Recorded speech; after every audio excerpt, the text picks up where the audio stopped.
Hey everybody, welcome back to this EWR Extreme Warfare Revenge series. My name is Andy, the Uncommentator. This is episode number 13, where I am booking a year's worth of shows for PWG. So a quick recap of where we're up to at the end of the last video. So we're well on our way to the next big event, which is called Bask in His Glory. So we've got 3 shows before then. So at the end of the last video, we'd started building up some of the main matches for that card. So in this video we'll do what we usually do. We'll do 2 shows. We'll do the next 2 episodes of Warfare. So hopefully this will be done in around half an hour. Speaking of the last video, we got a couple of immortal emails in the last video, both of which I still have. So we've got Shad Gaspard requesting to work with Kevin Sullivan, which is it's always fun, and Tony Khan quit AEW now. So yeah, two very different, interesting pieces of news. Now, I'm interested to see who's going to take over from Tony Khan. So we'll get an email about that in the maybe not too distant future. Interestingly enough, before I actually get on with this, I just want to mention there was an older version of this game. It may actually still be on this game. It depends on the database, which I haven't looked at. But under staff, There are. I think I talked about this in the very first video. There are owners, so you can actually put owners into the game that aren't linked to a promotion. So Tony Khan will still be in the game. So he may pop up in another promotion that needs an owner. So, for example, is there one? Probably isn't. No. Oh, there we go.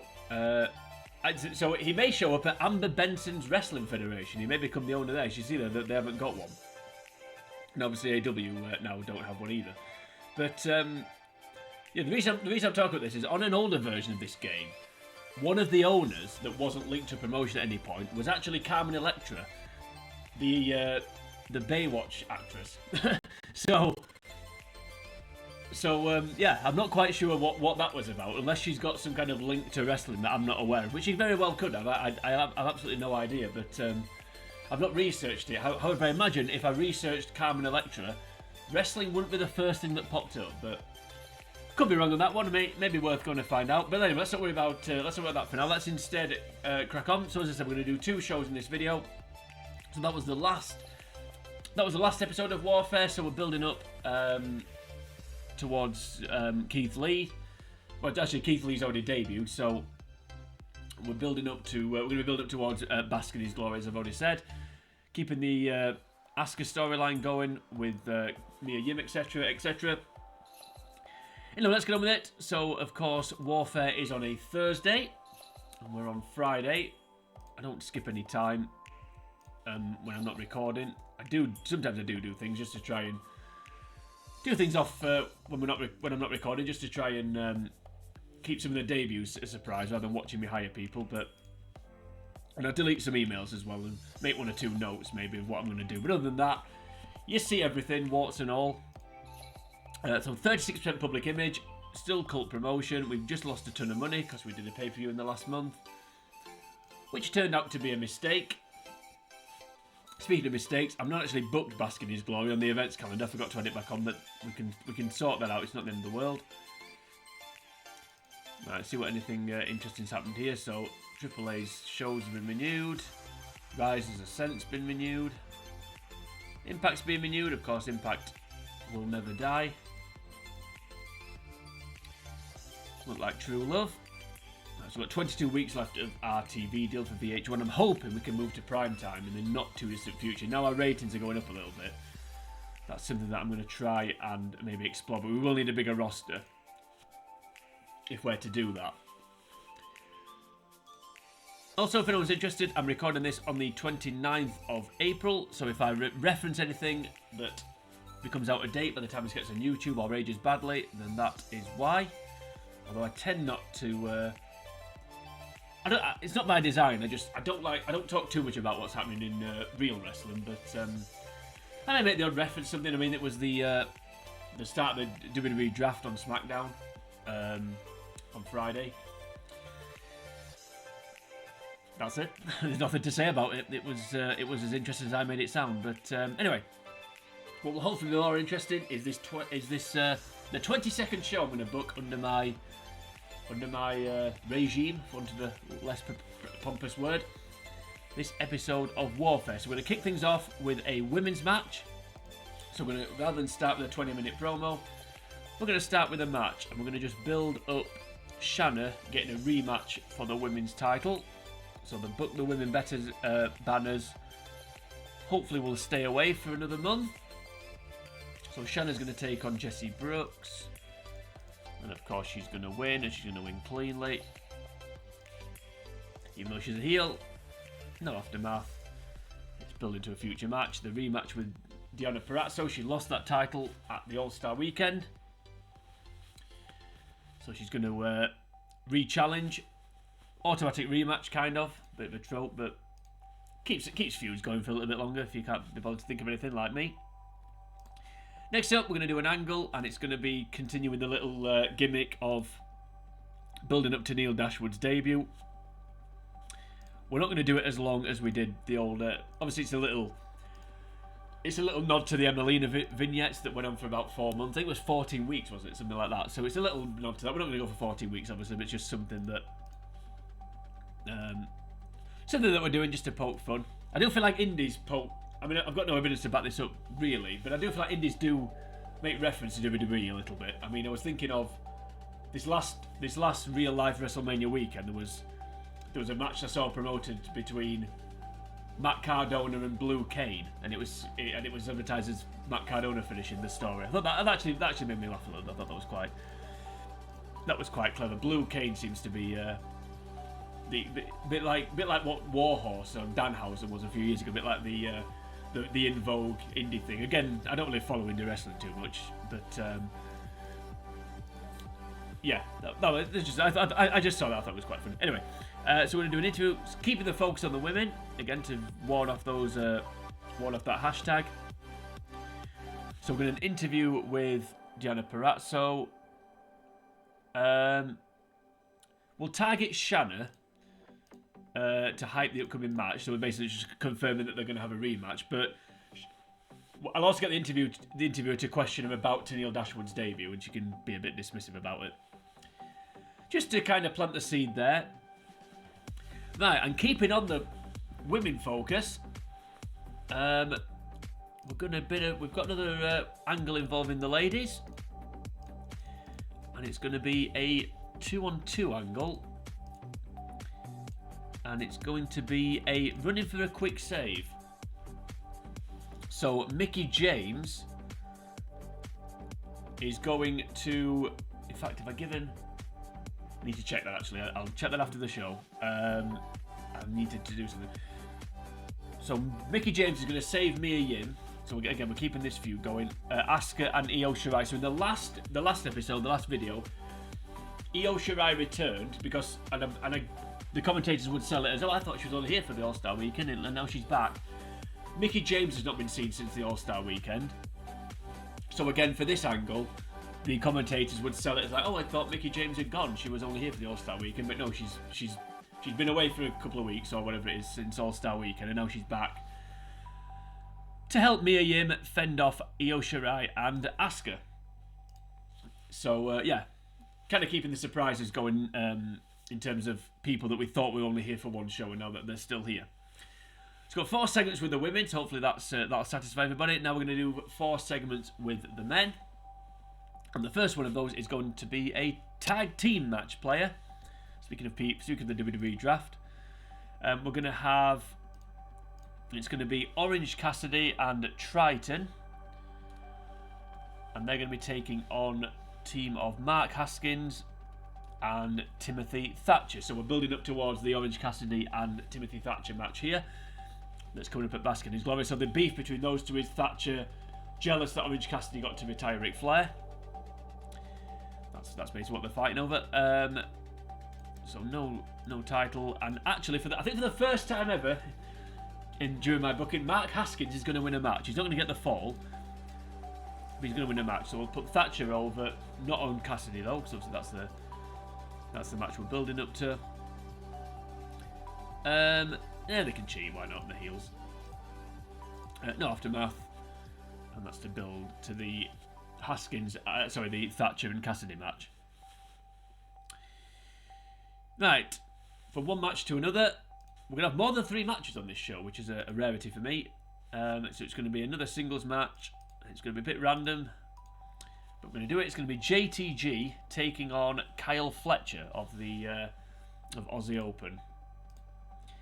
And this match is going to end in a no contest. So again, we started a storyline in the last video about the Glory Days are basically going to try and ruin the promotion. So that's what's going to happen here. So no contest due to interference from... I mean, ideally I want the entire stable to run out, but I can't pick that. So we'll go for... Let's go for Kevin Sullivan. That makes sense. And then... Now ideally what I want to do here is... So if this was real, and I wasn't limited on what I can select by these drop-down menus, I'd want Shad Gaspard to obviously run in and save his partner. So we'll not have any aftermath. We'll just have, like, Sullivan can just get the match call off and he can run off, like, laughing or something. We'll have no aftermath. But what if the aftermath was real? Then I'd have Shad Gaspard run in and sort of fight Kevin Sullivan, basically, because that's what he wants to do. Remember the email. Okay, build to a future match. So JTG with that. Right, we're gonna have an interview with Kongo Kong. I don't know what his charisma's like. I don't think it's too bad. So he's not going to target anyone self-promotion. So the next match, the main event is the #1 contenders match for the for Kongo Kong's title at Bask in His Glory. So basically, Kongo Kong will be asked about that and just say, well, it doesn't matter who wins because I'll just whoop their ass anyway. So let's see whose ass he's going to be whooping, potentially. So it's a triple threat match. I think this was announced on the last Warfare, if I remember correctly. We'll do a triangle match rather than elimination. So it's going to be Keith Lee taking on Kushida and Eli Drake. For the right to take on Kongo Kong. Now, of course, Keith Lee's going to win by pinning Kushida. And he's going to win cleanly. So a nice feel-good ending. So Keith Lee's now booked his spot at Bask in His Glory. Right, let's see how this... let's see if this show's glorious. Now, see, again, I was talking about this in the last video. Or I've talked about this a few times, I think. But if you look at the match quality there, and you look at the crowd reaction, why is the overall rating only 58? Really, it should be 65. And this is what's frustrating sometimes about this game. It's quite inconsistent as to how it gives the overall rating. So now, because of that, these matches are not going to be very. These matches are the overall rating. Sorry, is not going to be as good as it could or should be, because the overall match quality is going to be poor on each match, which is slightly irritating. I know it's more than just quality and crowd reaction that affects the overall, but it's still a little bit annoying. Hype video for Tennille, that's fine. That's fine, we're like 64%. Oh, here we go. What a good segment this was. So Mickie James gained 2 points, that's good. Medium 3 points, that's good. And Io Shirai 3 points. What a great segment that was. So yeah, as I said, the announcers there would really sell the fact that they thought Mickie James didn't work here. So again, 75% quality, only 57 overall. So that's slightly irritating. Even more irritating on a show where I normally only have 3 matches, I've now got 4. Yep, that's fine. And then the triple threat match main event, which I was hoping would be a bit longer than that. Oh well, whatever. Only 61%, which is a little bit disappointing. And kind of sucks, if I'm being honest. Got a decent rating though, so that's good. So Tony Khan's replacement, still hasn't been found. I mean, that's not really any concern of mine. Unless I may get notification or whatever it's called, a view incident, and it may be a job offer. I think I did have that earlier in the. Well, actually, to be fair, you don't get an offer. You don't get a job offer to be an owner, do you? You get a job offer to be a booker. So it probably needs to be a company with an owner. It was because it was NJPW, I think, offered me a job, which is nice of them. Okay, so that could have gone better, but it could have gone worse.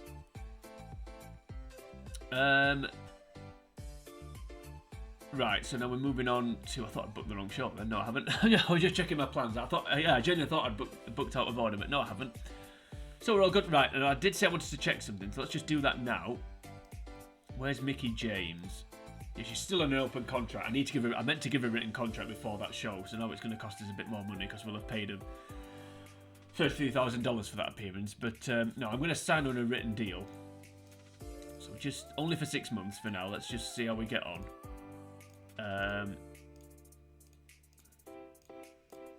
Come on. Less than 40. There we go. 39,000, less than 40. Yeah, so now she's in a written contract. We're not going to be paying her $33,000 each time we use her. But unfortunately, I have just cost myself $33,000 there by not doing that before the show, which I meant to do. So Mickey James is signed now, so we'll see how she gets on. Didn't want to give her a long contract because her last singles match wasn't great, and she is nearly 40, which I know doesn't really matter. But the stats on this game do. The older the wrestlers get, the stats do decline can be quite rapid. So let's just see how she gets on. Give her 6 months. Get her programs that we've got lined up out the way, and then we'll reassess it. Grows the roster a little bit as well, so that's good. Right, let's plough on to the next show. So you need to keep an eye on. What's happening. I nearly clicked stop record then, which is a bad idea. I mean, she's still wrestling in real life, isn't she? I think she's still wrestling in real life. I think she's still contracted to. Is she still at TNA? Obviously, her husband works for WWE now, but I don't know, to be honest. I probably should know, but I'd be amazed if she wasn't still getting bookings, even if it's not TNA. Right, Double or Nothing. 2,896 people. Insert your own joke here. In fact, but please don't, because that needs to get in the bin. Those quote, Money in the Bank. No, quite early in the month. Yeah, see, a bit more pay-per-view revenue than we got for All-Star Weekend there. Yeah, that AEW crowd meme nonsense needs to get in the bin. So don't insert your own joke here. Along with not as much as You Deserve It chants. That's the first thing that needs to get in the bin. Because when you chant it every single time somebody wins a title, it kind of devalues it, and also like, so does everyone deserve a title? There's already too many titles in wrestling. So anyway, rant over, as they say.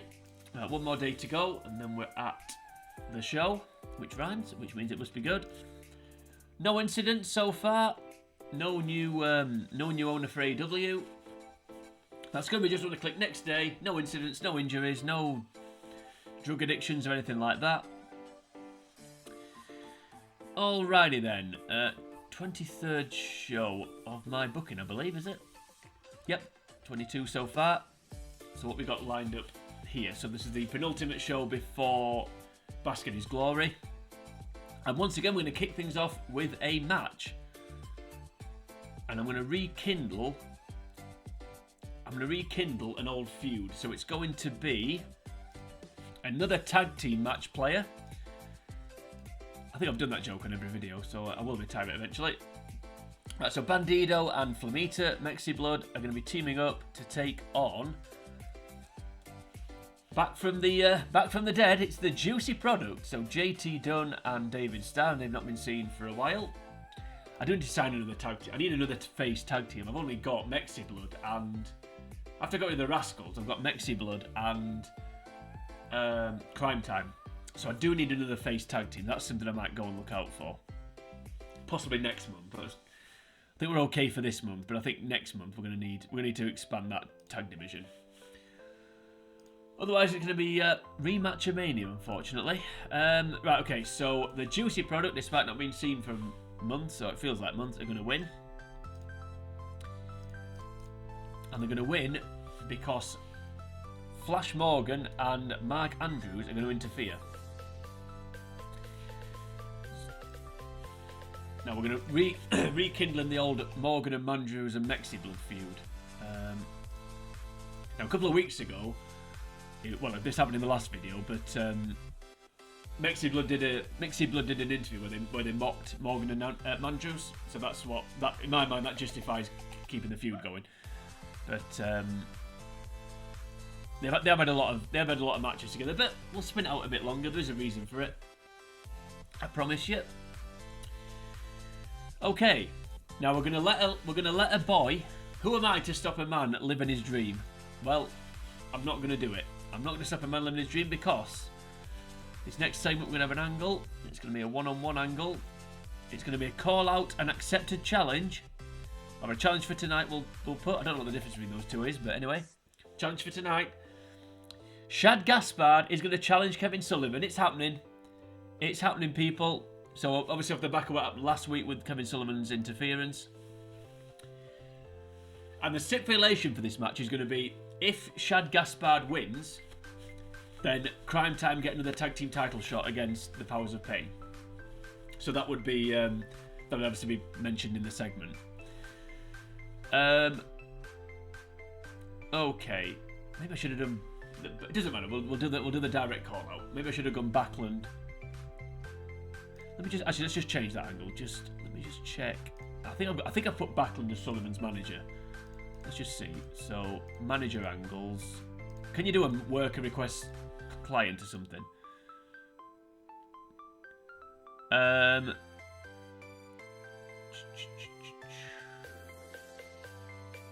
Manager. Okay.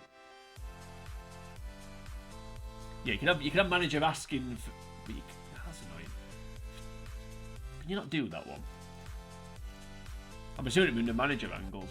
So you can have manager asking another wrestler for a match, but you can't have a wrestler asking a manager for a match with a client. That's annoying. Okay, it doesn't matter. It's a challenge for tonight, so I'll just rebook that back in. Edit all that. Well, don't worry, I'll edit all that out. Right, so it's Shad. We're gonna live his dream by taking on Kevin Sullivan. That's fine.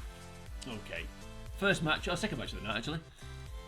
Kongo Kong in rare action on TV. I feel like he's turned to Roman Reigns, where he only wrestles at pay-per-views. But, nope, we're going to wrestle on TV. It's Kongo Kong taking on Triton, who's very quickly become a bit of a jobber, but it doesn't matter. The catchphrase of the promotion, it doesn't matter. So Kongo Kong's going to win, obviously. He's going to win cleanly, even though he's a heel. Keep his kind of mega push going that we've got going on. No purpose really, other than to sort of scare Keith Lee. Right, another angle. Get the women back on TV. Three segments without them, so let's get them back on. Another one-on-one angle. This time it's going to be a call-out and a brawl.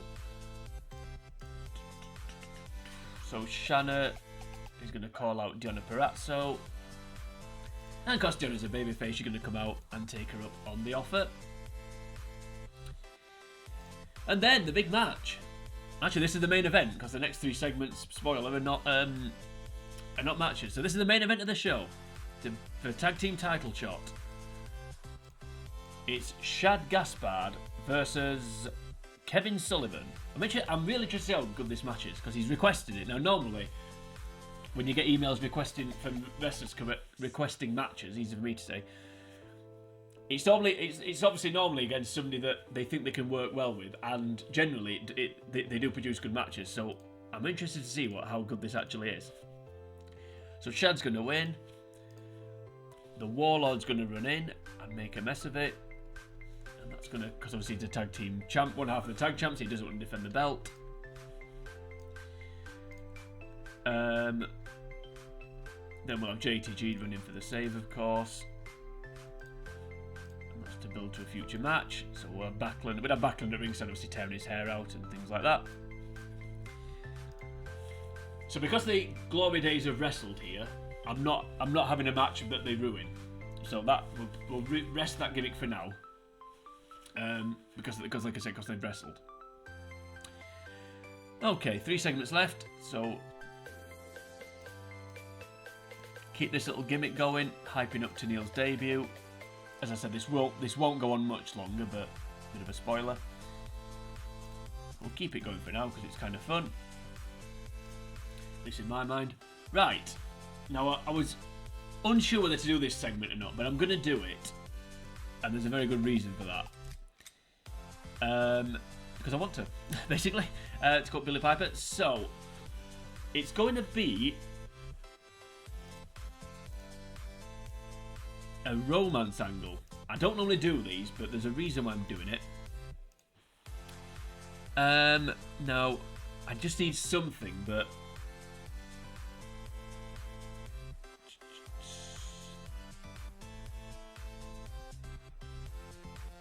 I was hoping to be... I was hoping it was just going to be something like face and girl, you know, face flirts with girl or something like that. Or right. So we'll go face kisses girl. We'll go for that one.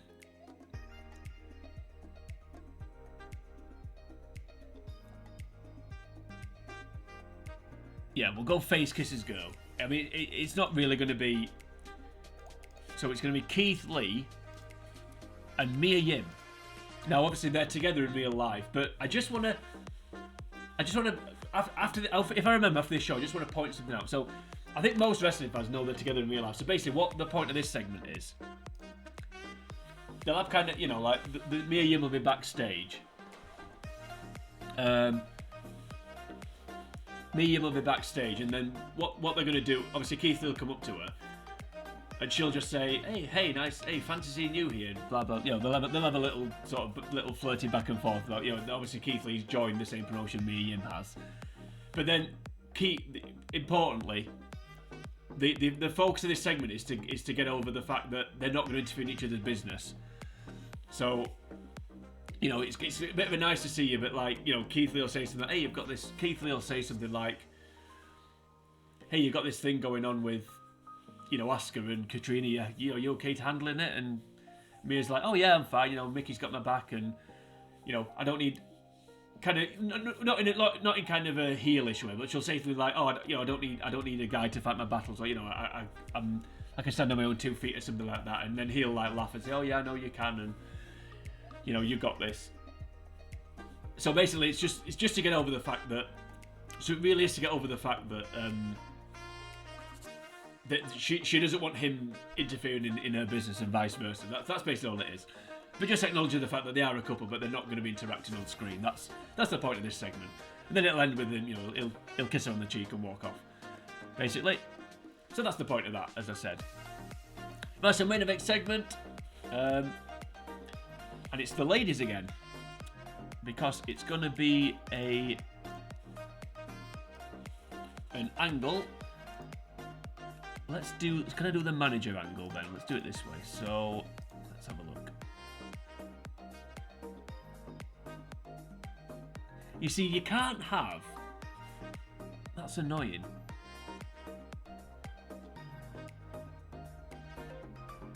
Manager motivates.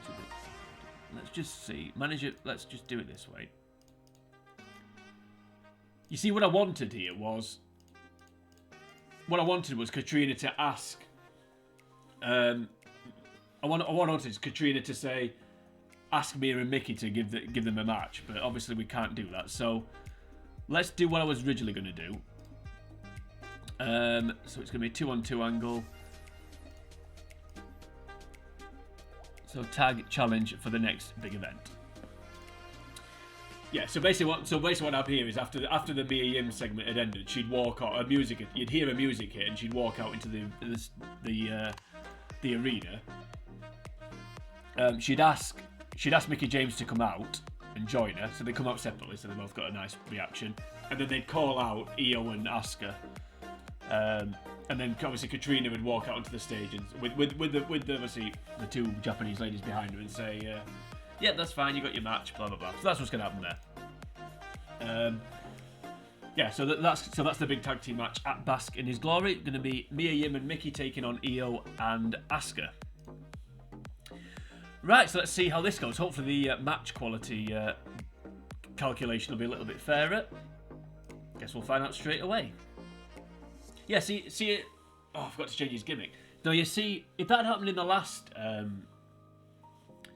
see what I mean, 70%. So that's more like what you'd expect from a match that's 82 quality and 58 crowd reaction. So I'm not quite sure what happened in the last show, but anyway, it doesn't matter. I forgot to change. I must do that actually, because I don't really want him to keep losing over us. So we need a new gimmick for what they called, Morgan and Mandrews. Yeah, I'll try and give them both the same gimmick. So I'll change it for both of them. Right. In fact, I'm gonna save it while the actual big event before we change it. Now you see, already getting over. Shad and Kevin. The big match coming up soon. It was a decent match because it clash of styles, speed versus strength, or size versus speed, whatever you want to call it. Yeah, that's fine. Decent brawl. 70% match quality. That is high. That isn't bad at all. Especially when Kevin Sullivan's 68 and his stats aren't exactly great, which kind of rhymes. Let's get to the other three. Oh, there we go. Finally, it's actually finally working. I'm interested how this main event segment goes. Actually, or this next segment. I'm hoping it doesn't lose anybody over us. It gained them over us. That's nice. That's nice. So that's good. A romance angle with 69%. Insert your own joke there. And more great segments with Io Shirai and Mia Yim. You see, this women's program's working really well. Io's just awesome, though. I love Io. She's great. I was going to make a joke about... No, let's just move on quickly. 1.9, that's going to be our best rating. Yep, people tuned in to see Keith Lee and Mia Yim kiss. Speaking of which, just before I say sayonara, any more great emails? No, not on this occasion. Just before I say sayonara, just one thing I want to point out, which I didn't actually know. So if I go into here... Now, if we go to Mia Yim... as I said, obviously, in real life, I think most people know that her and Keith Lee are an item. But on here, if I click View Worker Relationships, apparently, love Eddie Kingston, which I don't know. I know relationships can develop on this game.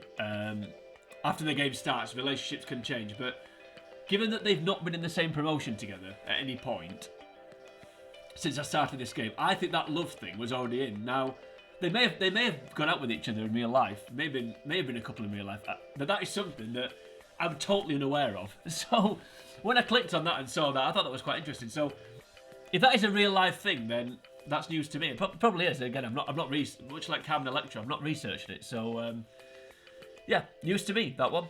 But I thought that's a nice way to end the video. Just sharing that. I'm sure some people probably knew that, or most people may have known it.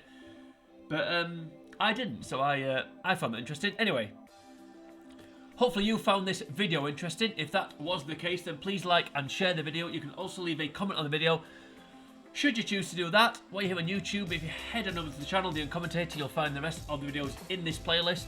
So if you've missed anything that I've referenced in the past, you want to go and check it out, then please do that. If you want to see the how the bookings got us to this point, and as I said, yeah, please go and check out the rest of the series. Also, if you like wrestling, I did a little 2-part mini-series where I actually booked my dream WrestleMania. It's only 2 short 20-minute videos, so please go and check that out if that sounds of an interest to you. I think you would find it enjoyable. I've also done a not Crash Bash, I've done a Crash Bash, but I've also done a Crush Hour playthrough, again, if you like wrestling. Also, if you head over to the channel, there's plenty of other games on there as well, non-PC games, so console games, Sega Mega Drive / Genesis, PlayStation 1, 2, etc, etc. This outro gets longer every time I do it, but until next time, we're going to be moving on to Bask in His Glory, so it's going to be the Go Home Show and Bask in His Glory in the next video. But until it's that point, for now, from me, it is sayonara.